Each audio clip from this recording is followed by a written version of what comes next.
তারপর তারপর একটা ছোট্ট শব্দ, কিন্তু এই শব্দটি মানুষের জীবনকেই শেষ করে দেয়। কি অদ্ভুত না কথাটা শুনতে? অদ্ভুত মনে হলো কথাটা শুনতে আপনার, কিন্তু এটাই বাস্তব। আমরা যখন ছোটো থাকি তখন আমরা চিন্তা করি আমরা কখন সুখী হব, আরেকটু বড় হয়ে নিই, তারপর আমরা সুখী হব। তারপর কিন্তু বড় হয়ে কি করি আমরা? বড় হয়ে চিন্তা করি আমরা ইউনিভার্সিটি লেভেল পড়ালেখা শেষ করি, পড়ালেখা শেষ হলেই তারপর আমরা সুখী হব।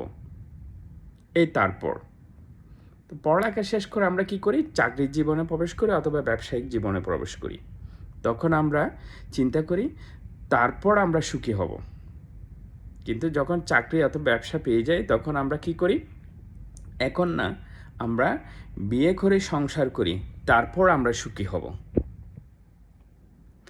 বিয়ে এবং সংসার হয়ে গেলে কি করি আমরা?